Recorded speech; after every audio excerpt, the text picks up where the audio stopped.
Hello students, welcome to the PND coaching classes learn easily and smartly. तो आज हम पढ़ने वाले हैं characteristics of groups for the Mendeleev's periodic table. तो बेसिकली स्टूडेंट्स, जैसे कि हमने पिछले वीडियो में पढ़े थे कि मेंडलीव की पीरियोडिक टेबल क्या थी एंड किस तरीके से उसको डिज़ाइन किए थे साइंटिस्ट मेंडलीव ने।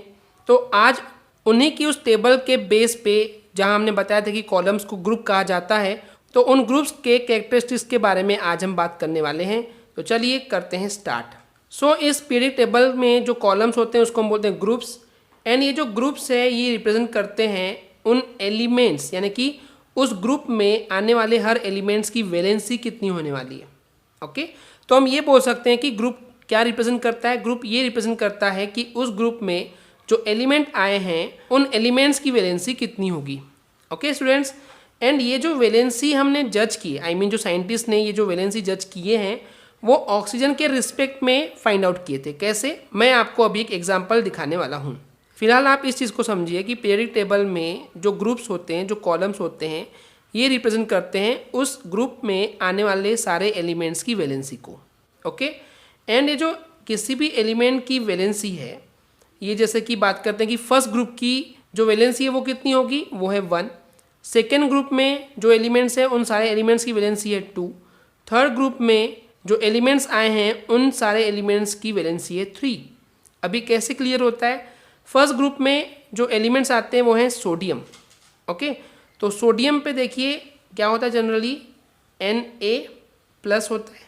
ओके, एक इलेक्ट्रॉन दे सकता है, लेकिन ऑक्सीजन क्या कर सकता है, उस पर 2 इलेक्ट्रॉन गेन करने की टेंडेंसी होती है, तो 2 नेगेटिव।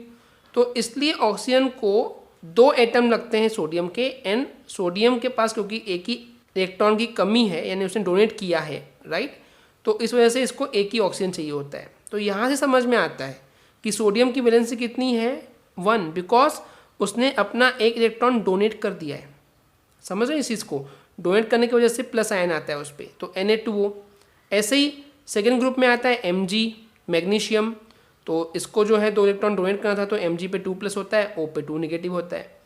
फिर होता है थर्ड ग्रुप में एल्यूमिनियम, जिस पर 3 इलेक्ट्रॉन डोनेट करने की कैपेसिटी होती है, तो इसलिए इसकी वैलेंसी हो जाती है 3। तो बेसिकली स्टूडेंट्स, ये वैलेंसी क्या होता है ये आपको पहले पता होना चाहिए। वैलेंसी करने का मतलब कोई भी एक एटम या एलिमेंट जितने इलेक्ट्रॉन दे सकता है किसी को, यानी कि डोनेट कर सकता है, या फिर कोई एलिमेंट जितने इलेक्ट्रॉन गेन कर सकता है या ले सकता है, उसके इस कैरेक्टरिस्टिक्स को, यानी कि इलेक्ट्रॉन देने या लेने की कैपेसिटी या क्षमता को हम क्या बोलते हैं, वैलेंसी बोलते हैं। ओके, तो यहाँ पे जो फर्स्ट ग्रुप था, तो फर्स्ट ग्रुप के जो वैलेंसी होते हैं सारे एलिमेंट्स की, वो 1 होता है। सेकेंड ग्रुप के 2 होता है, थर्ड ग्रुप के 3 होता है। तो ये कुछ कैरेक्टरिस्टिक्स थी किसके लिए, मेंडलीव पीरियोडिक टेबल के लिए। ओके, सेकेंड कैरेक्टरिस्टिक है कि मेंडलीव ने अपने पीरियोडिक टेबल में बहुत सारे जो ग्रुप बनाए थे, उन ग्रुप्स के भी सब ग्रुप बना लिए थे, जो कि हमने आपको ऑलरेडी पिछली वीडियो में बता चुके हैं। Okay, so not going to repeat here again. आपने उम्मीद करता हूँ कि वो वीडियो देखे होंगे। ओके, तो यहाँ पे क्या होता है, ऐसे एलिमेंट जो कि सब ग्रुप में पजेस होते हैं, यानी कि एक ही सब ग्रुप में आते हैं, तो उनकी प्रॉपर्टी सिमिलर होती तो है, बट उन सारे एलिमेंट्स की प्रॉपर्टी दूसरे सब ग्रुप में, अदर सब ग्रुप में जो दूसरे एलिमेंट आते हैं उनके प्रॉपर्टी से डिफरेंट होता है। तो ऑब्वियस ही बात है स्टूडेंट्स, ये होगा। क्यों होगा, इस चीज़ को समझिए। अगर एक ही ग्रुप के सारे एलिमेंट्स की प्रॉपर्टी एग्जैक्टली सेम होती, समझ रहे हैं इस चीज़ को, अगर सेम होती तो वहाँ सब ग्रुप बनाने की जरूरत क्यों पड़ती।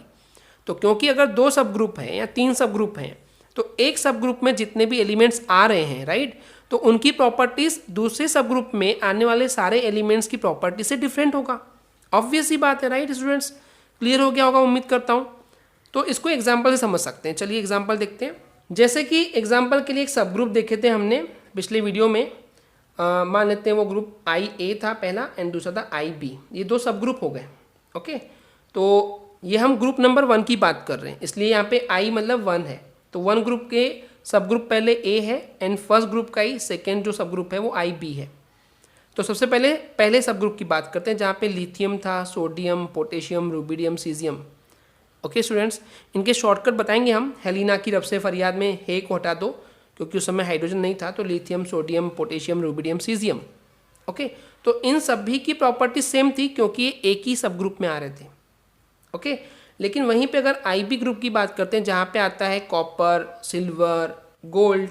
तो ये सारे जो एलिमेंट्स हैं, ओके, तो ये फर्स्ट ग्रुप के सब ग्रुप में जो एलिमेंट आ रहे हैं कॉपर, सिल्वर एंड गोल्ड, ये इन सबकी प्रॉपर्टी सेम होती है, बट जो IA में जो एलिमेंट आए हैं lithium, sodium, potassium, rubidium, caesium, इन सबसे अलग होती है। तो वही चीज़ है, अगर एक सब ग्रुप में कुछ एलिमेंट आ रहे हैं और दूसरे सब ग्रुप में कुछ दूसरे एलिमेंट आ रहे हैं तो उनकी प्रॉपर्टीज़ आपस में सेम नहीं हो सकती है, फर्स्ट सब ग्रुप से एंड सेकेंड सब ग्रुप से। ओके स्टूडेंट्स, क्लियर है। थर्ड जो कैरेक्टरिस्टिक्स है वो ये बताती है कि किसी एक सब ग्रुप के वो सारे एलिमेंट्स की फिजिकल एंड केमिकल प्रॉपर्टीज़ जो हैं वो ग्रेजुअली चेंज होती है। What is the meaning of gradually? धीरे धीरे चेंज होती है, एकदम सडन चेंज नहीं होता कि पहले एकदम छोटा था फिर एकदम बड़ा हो गया, नहीं, छोटा फिर थोड़ा बड़ा फिर थोड़ा बड़ा, या फिर थोड़ा छोटा फिर और छोटा फिर और छोटा, यानी कि एक पैटर्न में, पैटर्न नहीं बोल सकते बट धीरे धीरे बढ़ते हैं। ग्रेजुअल मतलब एक सिस्टम में, एक पैटर्न में, एक धीरे धीरे तरीके से वो चीज़ होती है, चेंजेस होते हैं। कैसे होते हैं? डोंट वरी, अभी हम एग्जाम्पल से आपको समझाने वाले हैं। ओके, जैसे कि हमको पता है कि फर्स्ट ग्रुप के पहला सब ग्रुप IA में जो एलिमेंट्स थे वो थे lithium, sodium, potassium, rubidium and the caesium. तो हमको ये बात भी पता है स्टूडेंट्स की जैसे जैसे हम आगे बढ़ते हैं, ओके, तो इन एलिमेंट्स के एटॉमिक मासेस क्या हैं? इंक्रीज होते जाते हैं। तो देखिए धीरे धीरे इनका क्या हो रहा है, एटॉमिक मास जो है वो बढ़ते जा रहा है। Okay, so keep in mind जैसे जैसे इनका एटॉमिक मास बढ़ते जाता है, इन सभी एलिमेंट्स का जो मेल्टिंग पॉइंट यहाँ लिखा हुआ है, मेल्टिंग पॉइंट, ये क्या होता है? डिक्रीज होते जाता है। ओके, तो आपको क्या याद रखना है कि आपको ये बात पता होना चाहिए कि कोई भी प्रॉपर्टी है, चाहे वो फिजिकल प्रॉपर्टी हो या फिर केमिकल प्रॉपर्टी हो, ओके, तो ये ग्रेजुअल डिक्रीज या इंक्रीज होता है, एकदम सडन चेंजेस नहीं होते हैं, एकदम बहुत ज़्यादा चेंज नहीं होते हैं, धीरे धीरे, ग्रेजुअल मतलब धीरे धीरे चेंजेस होते जाते हैं। इसका एक और एग्जाम्पल देख लेते हैं। वैसे तो एक एग्जाम्पल भी काफ़ी है स्टूडेंट्स। ओके, सेकेंड एग्जाम्पल में बताया गया है कि इस IA के ग्रुप में जो लिथियम से सीजियम तक जाते हैं तो इन एलिमेंट्स का इलेक्ट्रोपॉजिटिव नेचर जो है वो ग्रेजुअली क्या होता है? इंक्रीज होता है। समझ में आ रहा है? लिथियम पे भी +1 ही है, सोडियम पे भी +1 है, आयन है, पोटेशियम पे भी +1, रुबिडियम पे भी +1 एंड सीजियम पे भी +1 ही है। बट होता क्या है कि ज़्यादा इलेक्ट्रॉन लूज करने की कैपेसिटी, जिसको हम बोलते हैं इलेक्ट्रोपॉजिटिव। पॉजिटिव आयन कब आता है स्टूडेंट्स? जब कोई एटम या एलिमेंट इलेक्ट्रॉन डोनेट करता है तो इलेक्ट्रोपॉजिटिव बन जाता है। तो ज़्यादा इलेक्ट्रोपॉजिटिव कौन हो सकता है? लिथियम या सीजियम? तो ऑब्वियसली बात है सीजियम।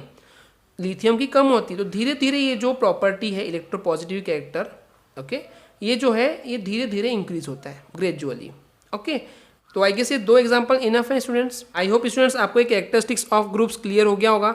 अगर आपको हमारी वीडियो से कुछ भी सीखने मिला या नॉलेज मिला तो प्लीज़ हमारे चैनल को सब्सक्राइब कीजिए एंड वीडियो को लाइक ज़रूर करें। आज के लिए इतना ही, थैंक यू।